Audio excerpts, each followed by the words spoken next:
क्या स्वामी प्रसाद मौर्य की बीएसपी में वापसी होगी? इस बात को लेकर आज सवाल क्यों उठाए जा रहे हैं? दरअसल इसके पीछे का मुख्य कारण है हाल फिलहाल में मायावती के लिए गए कुछ कड़े फैसले। जैसा कि आप सभी को याद होगा, साल की शुरुआत में जिस तरीके से मायावती ने अशोक सिद्धार्थ और आकाश आनंद पर जो फैसला लिया था, उन दोनों को ही पार्टी से निष्कासित कर दिया था। लेकिन आज दोनों ने ही अपनी गलती को स्वीकार कर लिया है, तो दोनों की ही वापसी हो गई। आकाश आनंद की पहले ही हो गई थी, लेकिन अब अशोक सिद्धार्थ की वापसी पर भी मायावती ने लगभग मोहर लगा दी है, क्योंकि अशोक सिद्धार्थ ने सार्वजनिक रूप से मायावती से माफ़ी मांगी। पार्टी विरोधी गतिविधियों में लिप्त नहीं रहेंगे, ये भी उन्होंने आश्वासन दिया है। तो इसी के चलते मायावती ने उन्हें माफ़ करते फिर से स्वीकार कर लिया।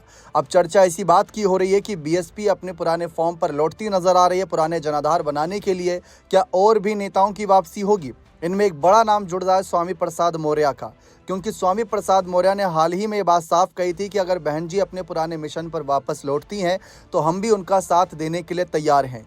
यानी कि जो आरोप मायावती पर लगाए जा रहे थे कि वे कांशीराम जी और बाबा साहेब की विचारधारा से भटक गई हैं, जो पुरानी एक तरीके से मायावती हुआ करती थी, जो पुराने अंदाज में नजर आया करती थी, वो नज़र नहीं आ रहा है। बीएसपी के अंदर बहुजन समाज को लेकर जो आवाज़ पहले उठाया करती थी, वो नज़र नहीं आ रही। ऐसे कई बार कई खुले मंचों से बयान स्वामी प्रसाद मौर्य और उनके कुछ करीबी नेता जो पार्टी से निकाले गए या उन्होंने खुद पार्टी छोड़ी, उनके सामने आए। लेकिन अब ये देखने वाली बात रहेगी कि जिस तरीके से पहले आकाश आनंद को मायावती ने माफ़ करके पार्टी में जगह दी और नंबर 2 की पोजीशन पर ही पहुंच गए। हैरानी की बात तो यह है कि इस बीच कोई चुनाव भी नहीं था कि आकाश आनंद ने उन चुनाव में झंडे गाड़े हों, बीएसपी को आगे लेकर गए हों, लेकिन फिर भी यहाँ पर देखा जाए तो उनको नंबर 2 की पोजीशन मिल गई। अब अशोक सिद्धार्थ को ही माफ़ कर दिया है और उनको फिर से मौका मिला है। उनको क्या पद मिलेगा उस पर तो नजरें हैं, लेकिन फिलहाल स्वामी प्रसाद मौर्य को लेकर भी क्या कुछ ऐसी रणनीति रहेगी, या फिर स्वामी प्रसाद मौर्य जिस तरीके से विवादों से घिरे रहते हैं, इन सब चीज़ों को देखते हुए मायावती और बीएसपी के तमाम नेता उनसे दूरी बनाए रखेंगे? क्योंकि याद होगा आप सभी को कि लोकसभा चुनाव 2024 उन्होंने चंद्रशेखर आज़ाद के साथ मिलकर लड़ा था, और इस समय देखा जाए तो बीएसपी के सबसे बड़े दुश्मन कहीं ना कहीं आज़ाद नजर आते हैं वोट बैंक के मामले में।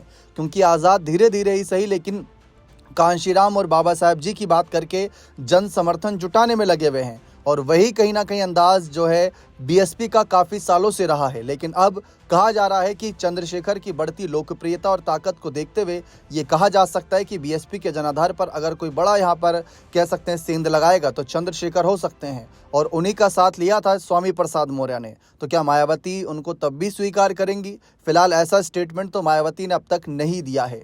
अब देखते हैं आगे क्या माहौल बनता है। फिलहाल अशोक सिद्धार्थ की वापसी तो कहीं ना कहीं सबको हैरान कर रही है, लेकिन स्वामी प्रसाद मौर्य पर क्या फैसला आता है ये देखना दिलचस्प रहेगा। बने रहें चैनल के साथ। बहुत बहुत शुक्रिया।